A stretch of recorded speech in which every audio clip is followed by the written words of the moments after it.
Hello everyone, I'm Sue Lawson, and on behalf of the Geelong Regional Library Corporation, I'd like to welcome you here tonight. Thank you for giving up your football or whatever else you might have been watching on this Thursday night to join us in this conversation with Sarah Krasnostein, talking about her book, The Believer. Now, if you haven't read it, I promise there'll be no spoilers. We will be chatting about the book, but I won't be giving things away, I promise. Now, before we start, along with the Geelong Regional Library Corporation, I'd like to acknowledge the Wadawurrung and the Eastern Maar original owners of the lands on which our library services operate. I pay our respect to Wadawurrung and Eastern Maar elders past, present and emerging, and acknowledge their role as peoples of custodians of learning, literacy, knowledge and story. Now, few little bits before we get started. Now, down the bottom of your screen, I've got to get used to pointing the other way so you can see. You'll see a Q&A button. That's where you can ask any questions that you'd like to ask Sarah about the book or about her writing. Please pop that in there. And just a reminder too, tonight is being recorded, which is fantastic because that means you can watch it again, and you can also tell your family and friends about it. You can find this conversation plus a whole lot of others at the library's YouTube channel, and it should be up in the next couple of days, so don't go looking for it tomorrow. Give the gallows a day or two to get it up. Now, for those of you who don't know me, I'm a Geelong-based author. I write children's books and young adult books, and some I write on my own. At the moment, I'm collaborating with Bunawurrung elder Auntie Faye Muir, and Auntie Faye also lives in Geelong, and our latest book, Family, has just been shortlisted for the ABS Small Publishers Picture Book of the Year Award, so we're a bit excited about that.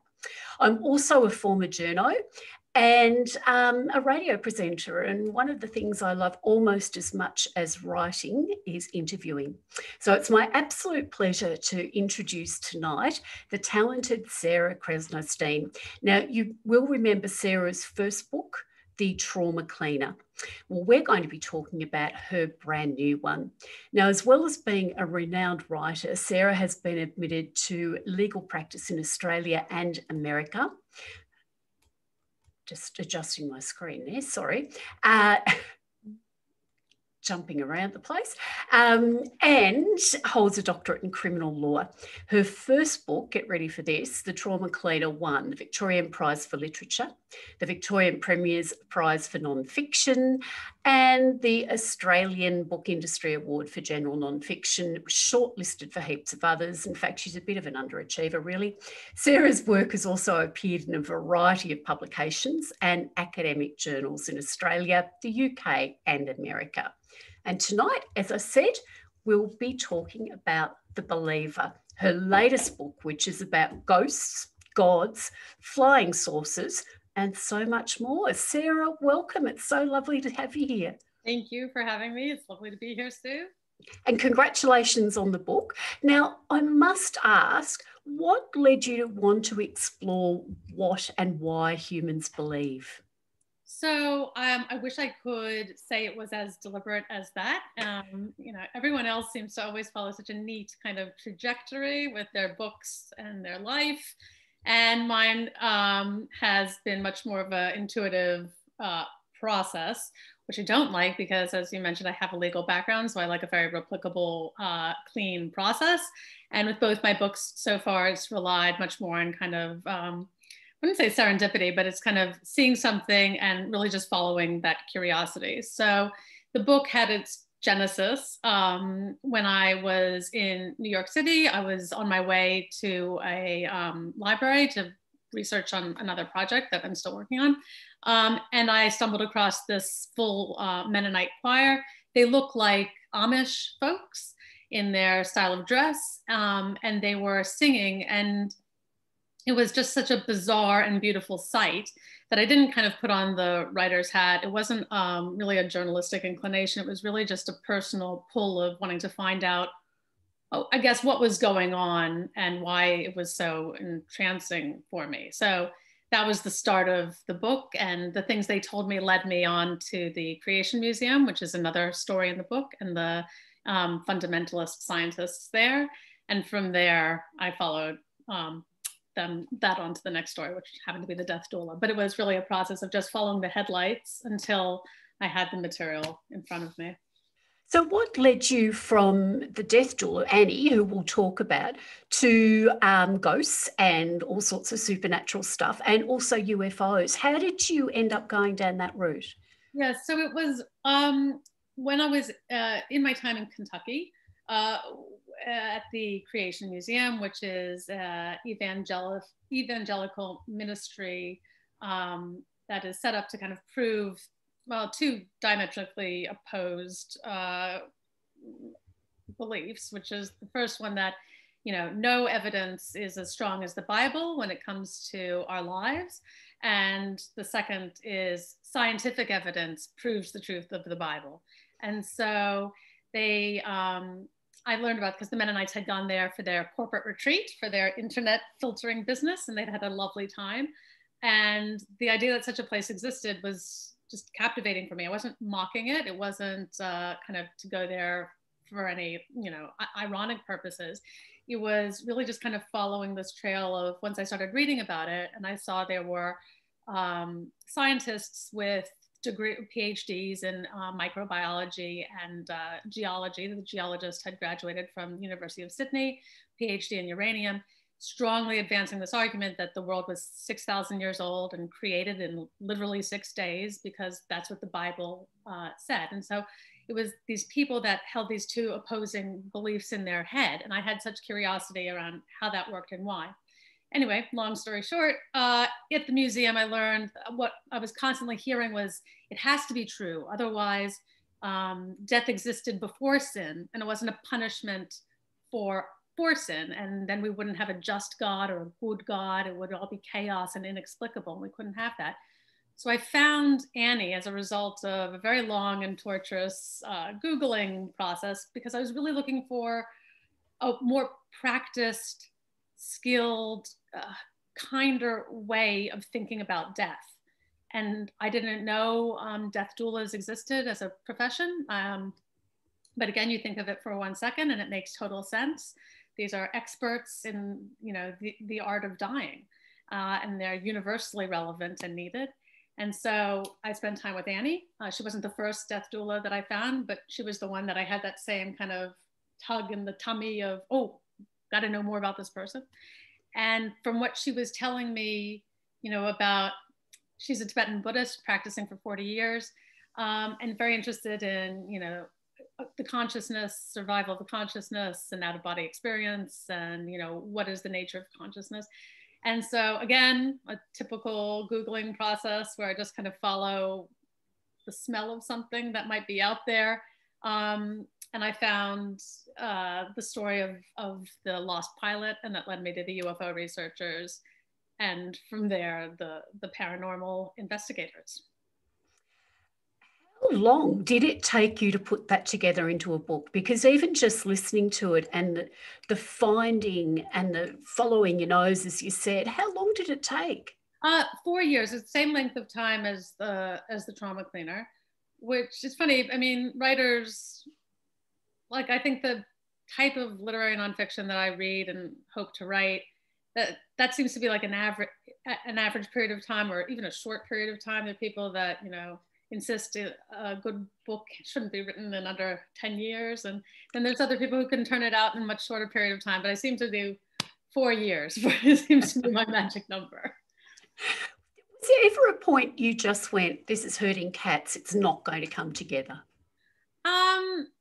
It's funny, because I think if you're the type of person to be crazy enough to work at that length, you accept that the writing is the thinking.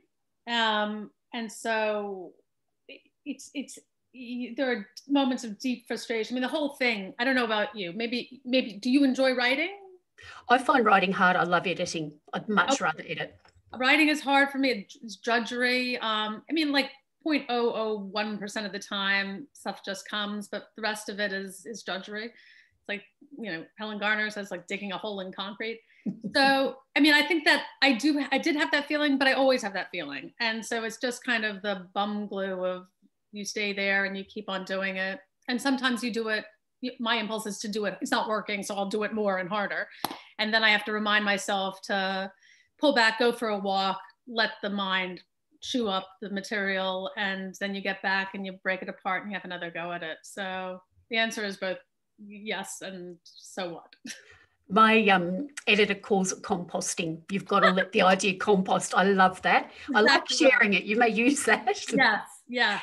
Now, Sarah, when you were writing The Trauma Cleaner, you kind of had Sandra. I mean, I know you visited a lot of other people, but she was your main focus.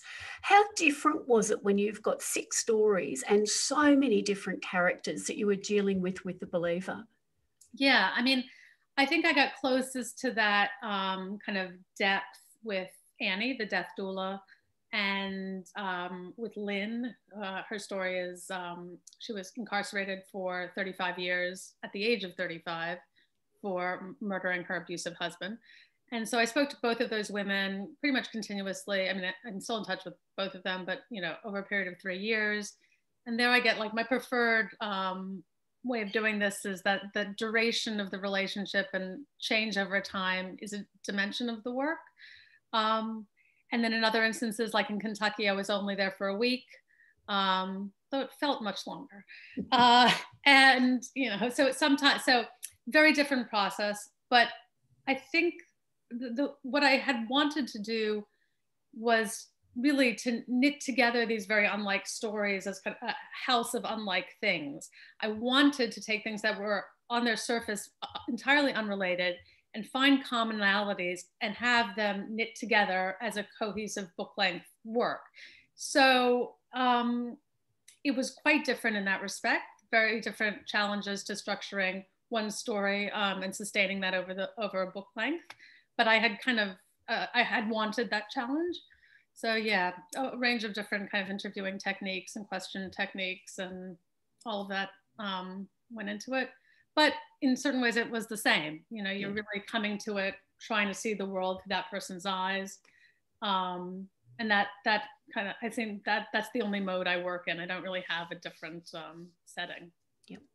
What about, because again, with The Trauma Cleaner, you've got Sandra, so that connection can build up over time. But with The Believer, you've got so many different people with so many different beliefs. And I would imagine some of them would have had some quite big walls up, protective. How did you get that connection with them? Because clearly with the people you write about, you've clearly got a connection. Well, I would hope there's a connection, but there's also, it's kind of a one-way street to a certain extent with certain subjects. Others, depending on the person, the personality, there is a dialogue, and that's always my preference. I mean, I definitely had that with Annie, had it with Lynn, and sometimes it's just not going to be possible in that kind of rich, thick dialogue way. But I guess relevant to the answer is that there's a lot of stories that didn't make it into the book that I would have wished to pursue, but the people either didn't want to give me that level of access or didn't want to be written about. And I don't press. It's just not in my nature to try to convince someone to do something that they're not into, given, that it's for publication. So that's kind of the first triage, that people participate with me because they want to. And so that kind of self-selects a particular kind of open personality. And, like I said, my preference is to kind of come back and, ask more questions over time. And so again, it's going to self-select the kind of person who is fine with having me do that and kind of pop in again, or can I see you again, or can I give you a buzz, or when you said this, did you mean this? And it's kind of a cyclical, circular discussion. So even if it's, the Mennonites were 4 months of me visiting every week and spending a couple of hours in their home, just kind of being a fly on the wall. Kentucky was just a week of more formal interviews.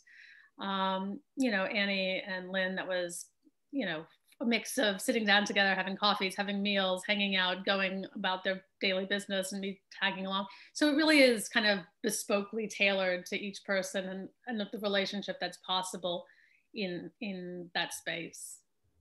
I know I have a favourite character who I shouldn't call them characters, they're real people. But did you have a favourite person or a favourite topic? by the time you'd finished it that really got into you? Oh, I mean, they're all dear to me in different ways. Um, and it's a bit like, having a favorite child. But I think often, probably daily, about Katrina, who was, Annie would never call her a client. She was a woman that Annie helped throw her living wake, her own funeral, and bask in the joy of her friends and family before she died. And Annie helped her have the death that she wanted, which was at home with her family, view of the garden. And she was such a powerful, wonderful, open woman that even though, it was only probably all up 2 or 3 months of conversations with her, it was in the hospice and in the home and in the context of it. And knowing that she had so little time left, she was so direct and so clear about what she wanted me to know. And so, yeah, I would probably think most frequently about Katrina. Mm. Let's talk about Annie and death doulas. Now, I'd heard about doulas and just assumed there were only doulas for birth. Yeah. Tell us about a death doula. What does a death doula do? So, the short answer is most things around death. So, administrative, dealing with, the hospital, dealing with the funeral people, dealing with the palliative nurses, but also kind of anything in the home that needs doing, depending on that person's living situation. It can be just, fixing a cup of tea. It can be liaising with other family members or creating, space, holding space, a boundary for that person to, just kind of be when they're trying to come to terms with what's happening. All kind of aspects, medical, bureaucratic, spiritual, are within their kind of tool bag. And so they're really assisting the person physically and emotionally as they're dying. To hear that, I go, okay, what's the reality like when you're with Annie and she's working with Katrina? How different was that from going, okay, well, this is what they do, to seeing it in action? Yeah, night and day. I was so surprised because I read about it in the book. We'd had by that point nearly 2 years of ongoing, very frank, direct conversation. Annie is beautifully spoken. She is a voracious reader. And, we have much the same taste in books. And, it was just, jam-packed conversations, and she's very forthcoming.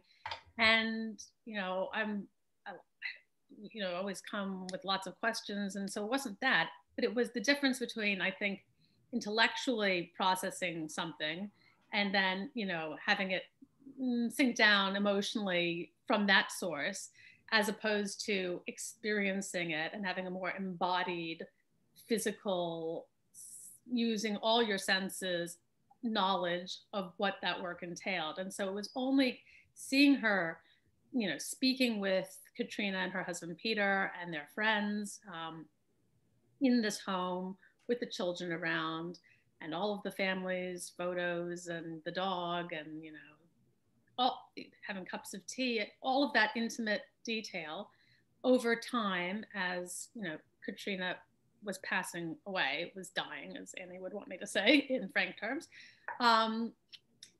was an entirely different reality. And I, write about how, being in the same room with Katrina after she had died, it was the first dead body I'd seen.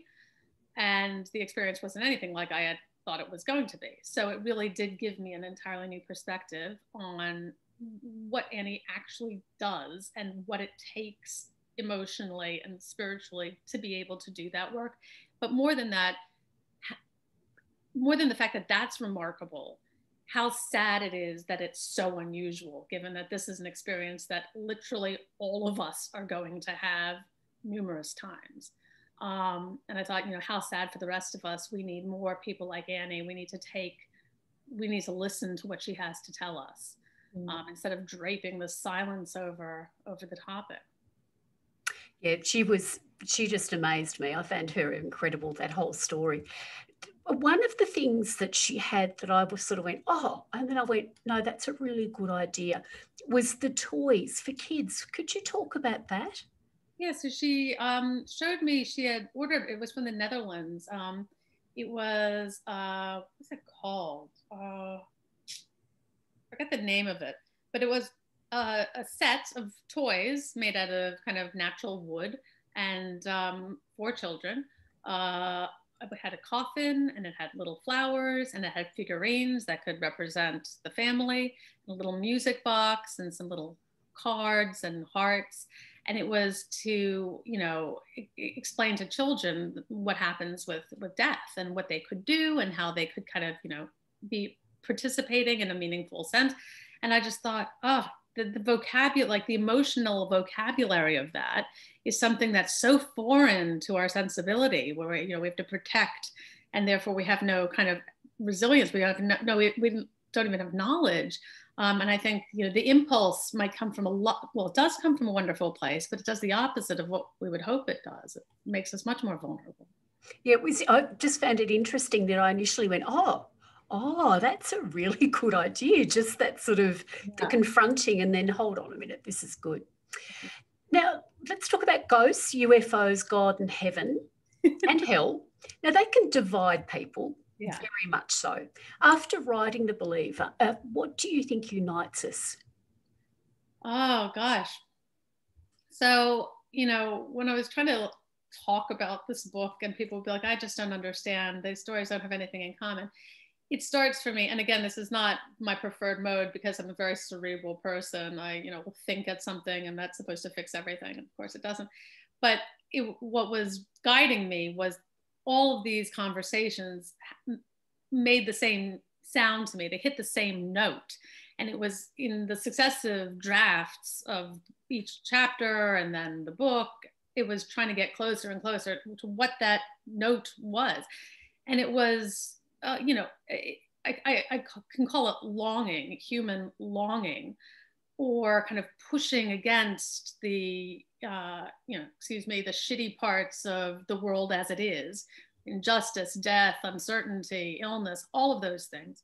But really, to get to drill down into what it actually is, I think it is our basic deep vulnerability that we never grow out of, and the tendency that we all have to build a very hard, sclerotic armor of story around that vulnerability to shore ourselves up, instead of kind of talking to each other about something for which we really don't have answers.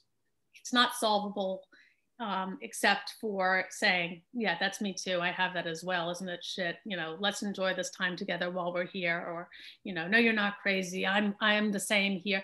Instead of doing that, we tell ourselves these perfectly formed stories that make sense, you know, only to ourselves, or only to the group that we're in. And that was the same note that I was hearing, but really that vulnerability and longing. Mm. How all books changes. How did The Believer change you? I think it's made me trust a lot more in that kind of intuitive process. Not just, you know, I know that it's served me in writing. I think creatively we need it. But, you know, as somebody who has always kind of relied on the intellect to think my way out of discomfort, you know, listening to what Annie had to say, listening to Lynn, who can come out of 35 years of prison and not be an angry person and just kind of accept it is what it isness of her situation. It was quite terrifying at first. And then it was like very freeing to just think, no, not everything can be solved. Not everything needs to be understood at an intellectual level. We have an emotional intelligence. And that's actually something that can provide us great comfort. So I feel a lot more relaxed with the things that at first scared me greatly. Yeah. What one of the topics did you find the most potentially scary? As you started to delve into it, which one freaked you out, so to speak? Probably Katrina's story. That was I don't procrastinate. I'm not, I'm not that kind of a personality. I really am quite type A. But with that material, I would come back from seeing her or at the hospice, and I would just put it to the side. And even when I was, transcribing my notes and, making my outlines and starting to write, I still wasn't fully coming to the party for a very long time in terms of thinking, well, how would I answer these questions when they're talking about, their wishes? What will her wishes be when she can no longer give voice to them? And Annie had said, no, she was giving a lecture once, and I would write about it in the book, and she says, no one wants to be the 40-year-old with terminal cancer. And I was like, transcribing that. It took me a very long time to realize I was 40 years old transcribing it, and that could be me. And it was a very frightening experience. On the other hand, the ghosts and the UFOs, they didn't scare me in the same way, I will say now, except that except for when it did, in a different way. It was more of a physical terror of being on a paranormal investigation in a haunted building, maybe, in the dead of night, and finding myself having to, come back from the toilet down a very dark hallway.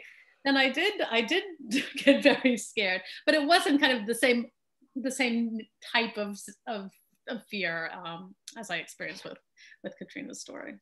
Well, I'd imagine with Katrina, as you said, it's going to happen to us. Whereas with haunting and ghosts and even UFOs, we've still got that element of, oh yeah, that's not going to happen. That can't be real. Whereas death is a reality. It's true. Although with the ghost stuff, it was funny because it was like, at least in the circles that I move in, it was like, oh, it's crap. Except here's a story that happened to me once. That was universal. I mean, I still haven't met anyone who hasn't done that. So, yeah, but I think we allow ourselves plausible deniability. So it's kind of a safer space. You go into some of those, particularly things like the UFO and the ghost one, because the religion one we're all a bit used to. Yes. The death, it's all going to happen, and we'll get to Lynn in a minute. But with those other things, did you go in with almost not a prejudice, but a feeling about what these people would be like? Well, so I'm acutely aware of the kind of mainstream perception of, what UFO research groups must be like, and what, ghost hunters must be like. And, it was similar in the research for the trauma cleaner, because I'd say I'm looking at people who are hoarding, and they'd talk about the show Hoarders. And so there's these popular perceptions of people. So that had figured kind of in the, water that I was swimming in, but I wouldn't have been there if I thought it was prepackaged enough that was the actual story. I'm only really attracted to things that I find to be entirely new to me. So, and I find inherently interesting the things that are most similar to me, which is probably not a good thing to admit, than things that are so strange. So I was really looking to just sit down and have a cup of coffee with these people that would then go off and do things that would be quite alien in my world.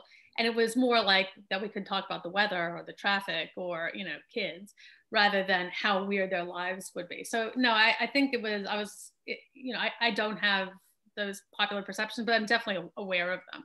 Mm. Let's talk about Lynn, because she blew me away, and it sounds like she did you too. Yeah. After everything she went through, she was just such a positive, and I don't mean, rah-rah, everything's great, just such a forward thinking. She was an incredible character. Yeah, so, I met her 4 months after she'd been released, and by that stage had served just under 35 years for murder. And, she had just turned 70 and had nothing, came out to nothing. None of her family would speak to her. There was this, real stigma. And she was building this new life outside, as she had done inside, where she was the PA to the superintendent for 20 years. She had become a qualified paralegal. And before she was incarcerated, she was, hoping to get her master's in psychology. She was a teacher. and a mother, and it was, a strong sense of there, but for the grace of whatever you want to call it, I could go too. I was the same age that she was when she killed her husband, and my son was the same age that her son was at the time. Oh, And wow. so again, we don't like, it's not like I feel like I'm not Scott Morris, I'm being like, my daughter. It's not, but it is, the sense that I could tell someone, oh, I'm having lunch with a murderer, or I could explain who this person actually is. And this injustice of, if the same circumstances had been heard today, I don't think she would have been charged with murder. We have an understanding about domestic violence and the inability of what she was up against. The police would not believe her. No one in her town would believe her. This man was threatening her and her child repeatedly. And, she did what she believed she had to do at the time. And then in circumstances where I would have felt enraged because my life had been stolen by this man who stole my child. And she was genuinely not an angry person and did believe in a just God. So if all these stories kind of sit on a spectrum of rationality, I really did see her sitting with Katrina and Annie as showing this very skilled, practiced way of making room of a story, telling themselves a story that had room for all things in it, where all these things could be true. There could be the shitty parts of the world, but there could also be, security and safety and compassion for themselves and for others. And so it was all the hopefulness of that storytelling. So yeah, remarkable woman. She was, and to come out, as you said, with nothing and still be helping others, she is a remarkable person. How many, I know you mentioned Annie and Lynn, how many of the people you talk to do you still hear from? I'm still in touch with Rhonda, the fiance of Fred Valentich, the pilot. Pilot?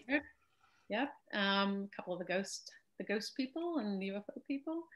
The Mennonites, that was kind of a one and done deal. They're not on, they don't read secular books, and they wouldn't, it was a very, limited gig of letting me in so that I could understand their world, also in the hope of converting me.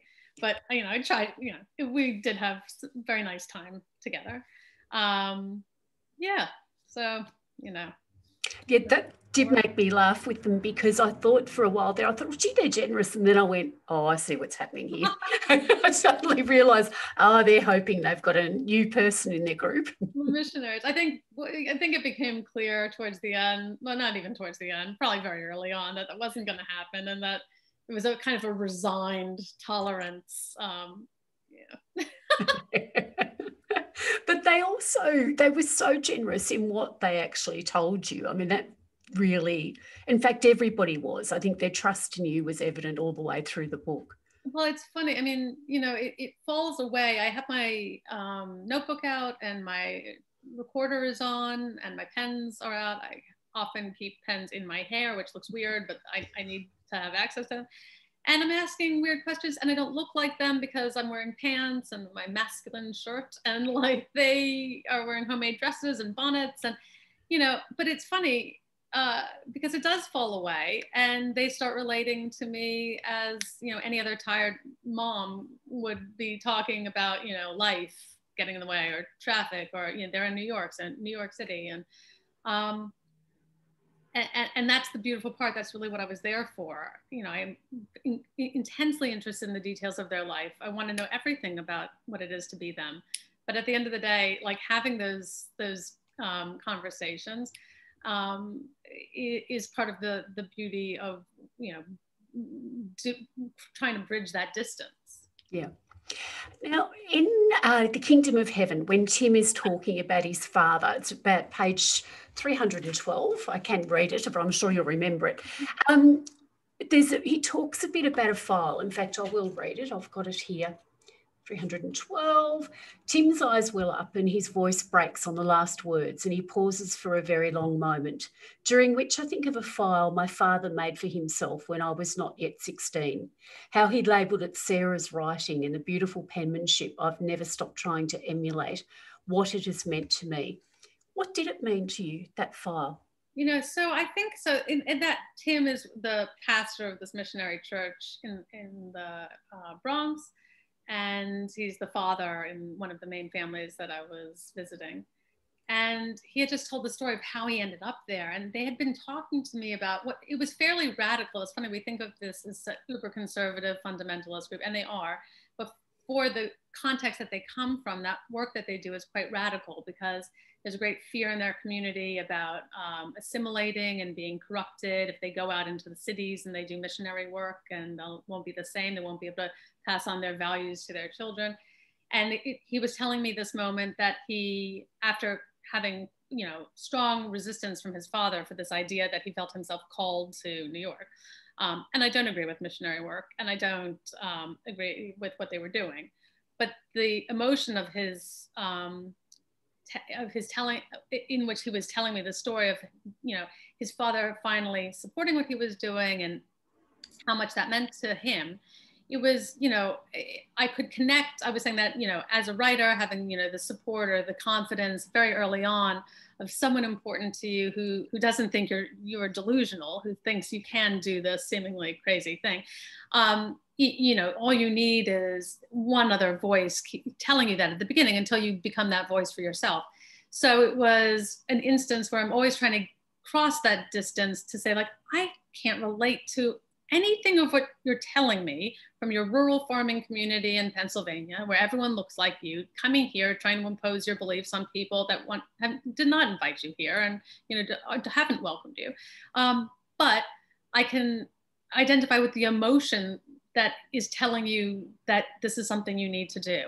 And maybe if we identified with the emotion beneath our very different stories, there might be a chance at least for dialogue. But they're fleeting moments and they disappear. So that was the instance of me trying to at least just identify with the emotion under the story. Yeah. And have you got that penmanship anywhere near close yet? Oh, my penmanship is atrocious and most of it's type. I know, and it gets worse the more you type too, I think. Now, in the last chapter, back to Annie, you reflect that Annie and Katrina taught you about love. Can you articulate what that was that they taught you? So Annie has a beautiful habit of, if you use a word that she considers too generic, she'll stop you and ask you what exactly you mean by that word. And one of those words is love. And so I said something, it was very early on, I said something about love. And she's like, what do you mean by love? Tell me, what do you mean? What are its parts?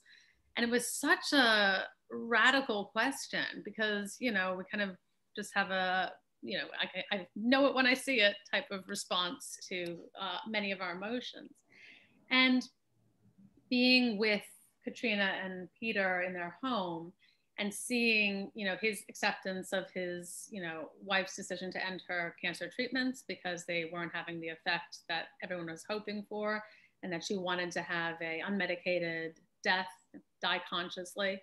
And, I'm sure that had she said, no, let's give it another go, maybe it'll work, that he would have supported that in her as well. And so it was, this living example of not pushing away the parts that weren't, doing what we had hoped, kind of accepting all those imperfections in each other, seeing them for really what they were and staying anyway, not leaving because of it.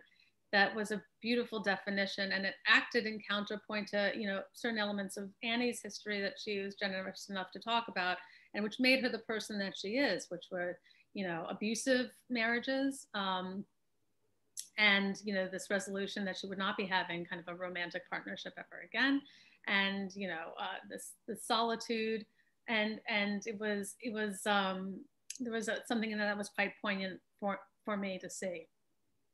Were you surprised? I was surprised. This is towards the end when you say that Annie had been ill and she had a Tibetan monk, who probably still does have the Tibetan monk living out the back, and he didn't do anything for her when she was ill. Were you surprised at that?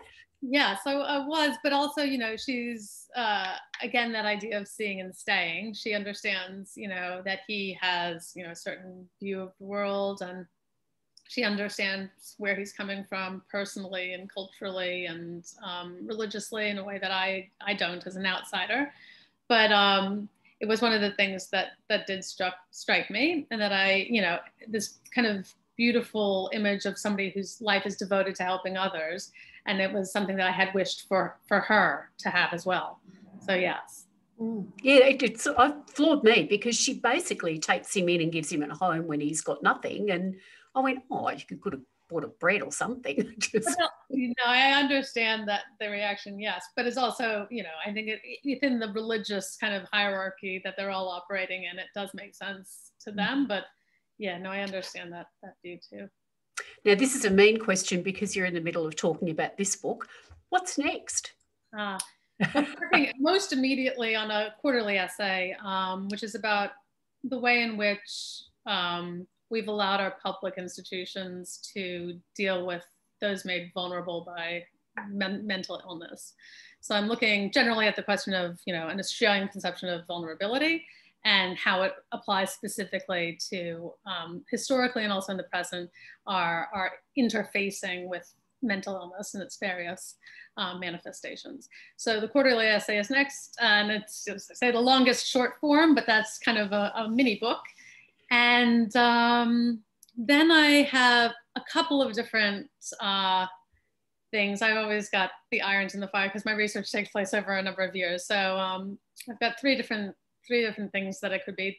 The next cab off the rank will just be when the research reaches a critical point where I have to start writing. But they're all, well, two of them are Australian stories, one's American, and they're all nonfiction. So stay tuned. So you work on more than one book at a time? I do the research, yes, but the writing, I only write one book at a time. Yep. Now, we'll start to take some questions if you'd like to ask any. You're more than welcome. If you look down the bottom, there's a Q&A button. If you click on that, a little thing, I'm so technical, will pop up so that you can write a question in. Please feel free to do that. So, Sarah, a question from Jake. Who's your favourite writer? That's such a good question. Mm. Again, it's like choosing a favourite child. The next question will be like, Sarah, who's your favourite child? Gosh, I would have, it's just a cop-out to mention a bunch of different names, but... No, it's not. You can do a couple. I would. I will always read, and by read, I mean devour and gulp at anything by Helen Garner, anything by Janet Malcolm, anything by John McPhee. I'm interviewing him in a couple of weeks for Sydney Writers Festival, Peter Carey, but True History of the Kelly Gang, I think, is an astonishing feat of magic. That is a remarkable book. That's one of my favourites. Yeah. It really is. So, that I like Elizabeth Strout very much, and I ration her books because I just find them incredibly moving. Sorry, I have not given one answer. I don't think. No, it's a really interesting mix of people, though. Would you ever write fiction? Yeah, well, one of the things that I'm working on is fiction. Yeah, so the answer to that is yes. I know, we got a question from Joe here. I've hogged the question, so I'll ask Joe's. What draws you to the narrative non-fiction genre? Oh, so, I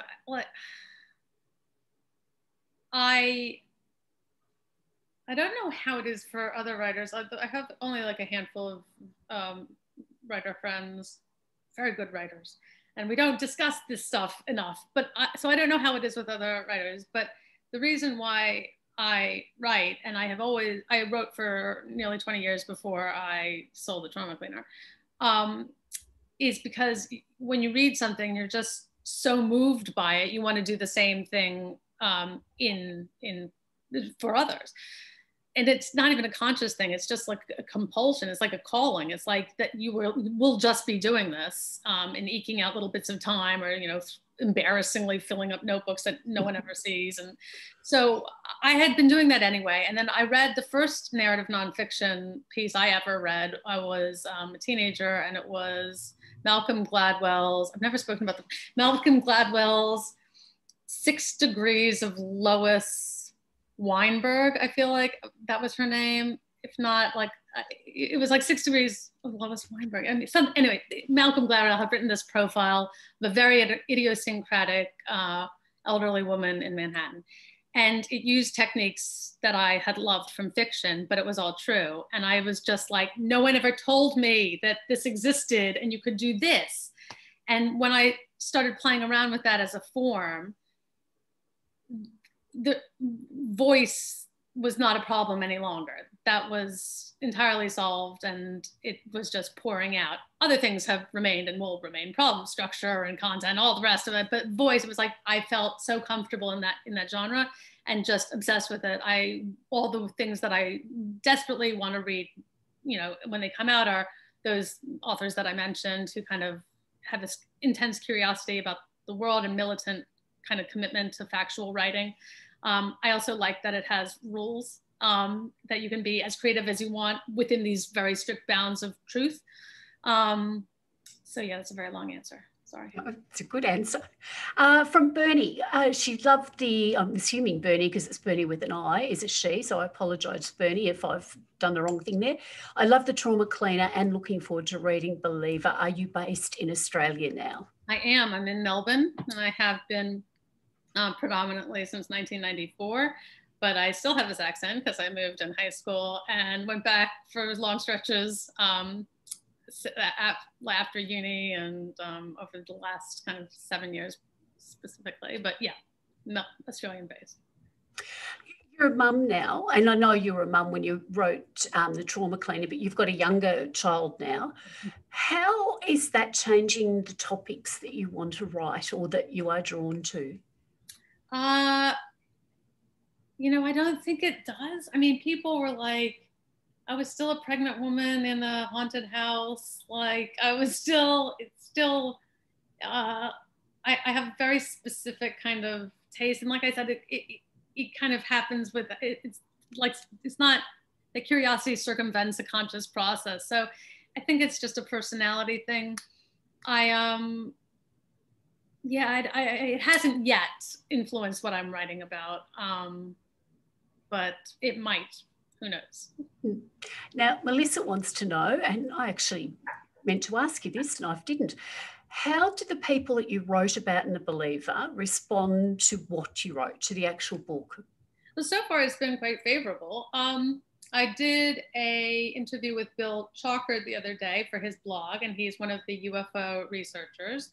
And his blog is a enormous act of heavy lifting. He's kind of collated an enormous amount of research and FOI'd a huge amount of information, and I learned a lot from that. And we have we come at the UFO stuff from entirely different perspectives, but we're readers and readers of fine print as well. So in that sense, have certain things in common. And he interviewed me for the blog, so I found that. And what he was saying about the book generally, I don't think it's something that would have been in his wheelhouse had he not been in it or interviewed for it. But he seemed, to be, he seemed to get what I was trying to do, which was lovely. And the Rob Tilley, one of the ghost investigators, well, house cleaners, not house cleaners. I mean, he cleans the house of Ghostbusters.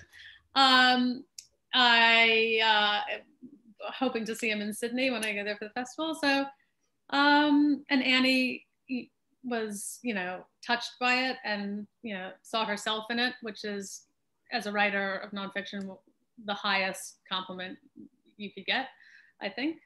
Because, you shit yourself the whole time that they're going to be like, who's this? I don't recognize myself in this. Just sometimes when if somebody writes an interview with me or a profile and I didn't say that, or that's not how I meant that, or really. So anyway, yeah, it's a mixed bag, but yeah, it seems to be favorable so far.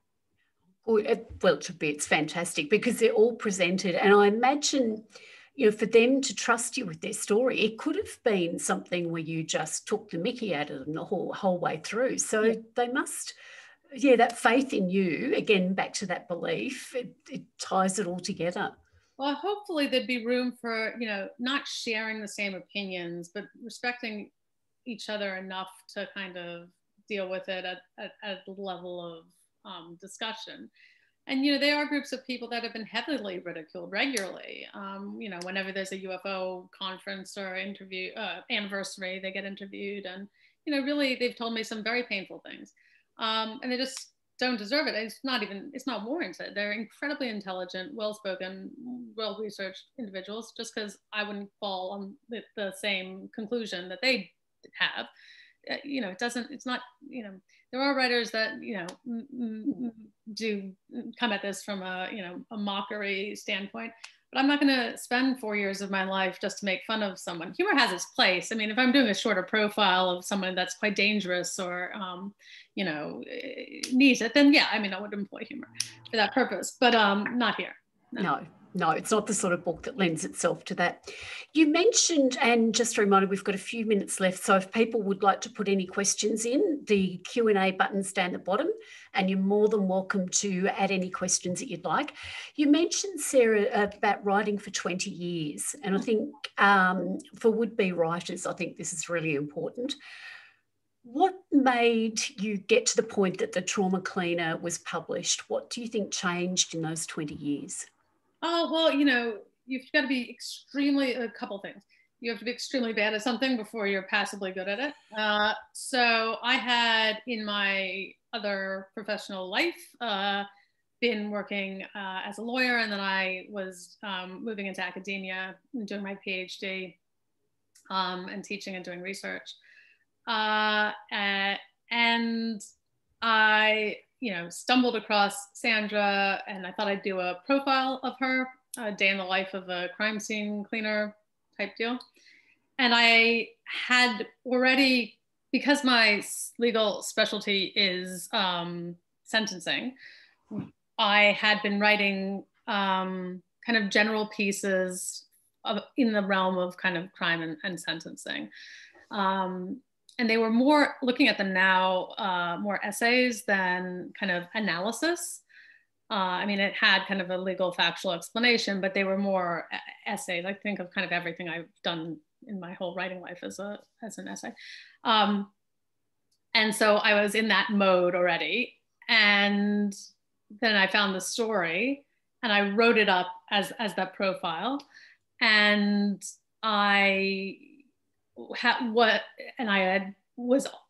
when the profile was finished, I had already been structuring the book, because there was just not just the volume or of the material, but the arc of it. It was clearly a book. And so, the article got a lot of attention. That was published on Narratively, which is I think they're still going, a long form narrative nonfiction site in the States. And it all just happened from there.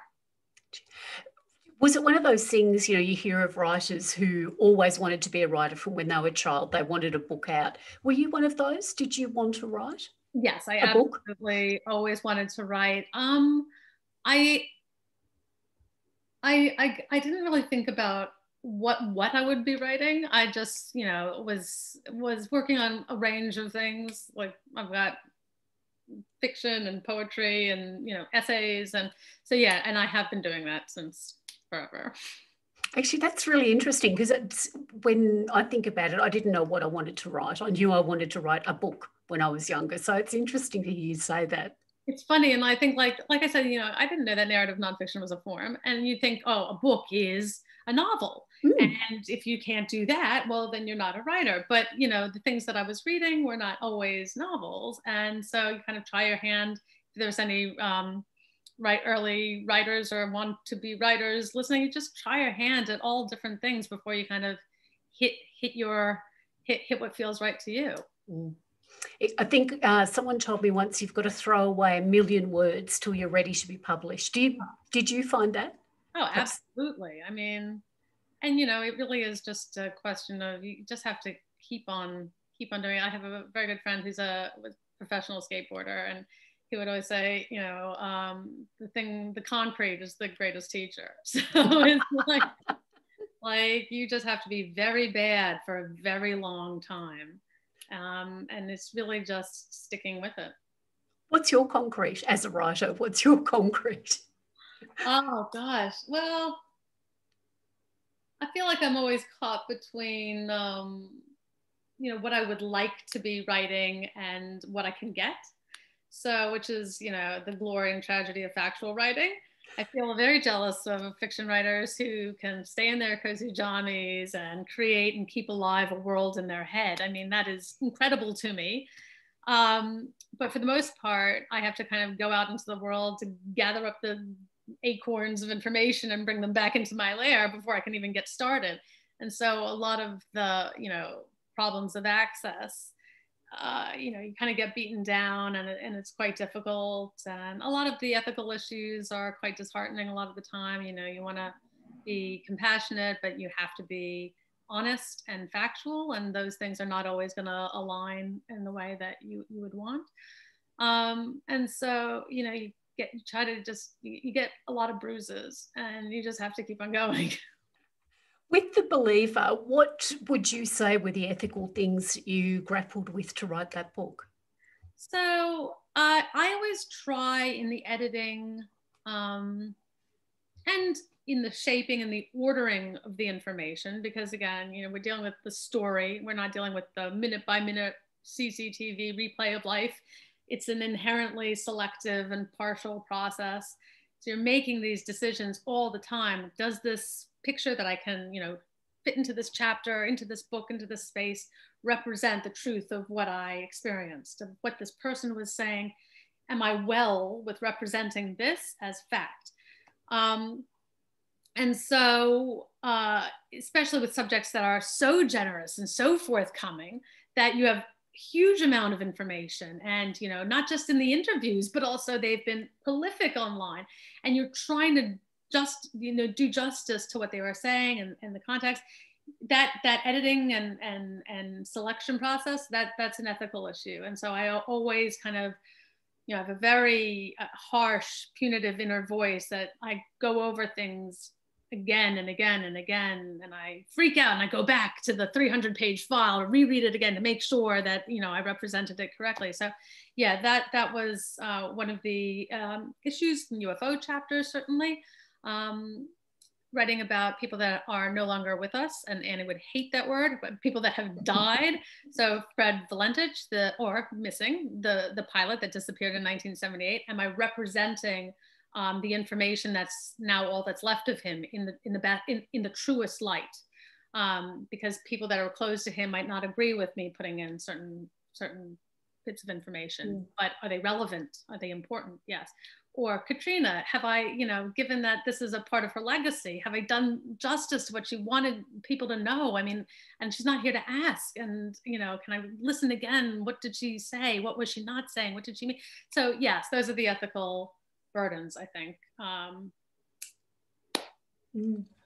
We are just about out of time. We've got a minute left, so I've got enough time just to say to you, the UFO chapter, I deliberately didn't touch too much because there's so many surprises in there. I thought I don't want to, some of the topics are a bit obvious as to, where it might go, but that one in particular, every time I think of that, I think of the saucer, you'll know what I mean, and the attachment. Oh, wow. Sarah, thank you so much for joining us tonight. I've thoroughly enjoyed it, and I know people joining us will have too. So thank you very much. Thank you so much, and thank you everyone for coming. Now, The Believer, it's just beautiful. And if you haven't read The Trauma Cleaner either, grab both. I feel like Molly Meldrum when I do this. Do yourself a favour. You can tell my age. But The Believer is published by Text, and you can get it through the bookseller tonight. Torquay Books also have plenty of copies available, and you can purchase them online. You can also read it through the library as well. The other thing we'd like to say is thank you for joining us tonight. Keep your eye on the Geelong Regional Library website, because there are all sorts of fabulous talks just like this with amazing people just like Sarah. Sarah, we've got one last comment from Bernie. Thank you. Oh, thank you. Thank you, Sue, for these beautiful questions and the close read. And thank you to everyone coming. Thank you. It's been lovely to meet you. Thank you so much, Sarah, and good luck. I hope Believer is even more successful than The Trauma Cleaner. Thanks. Bye, everyone. Good night.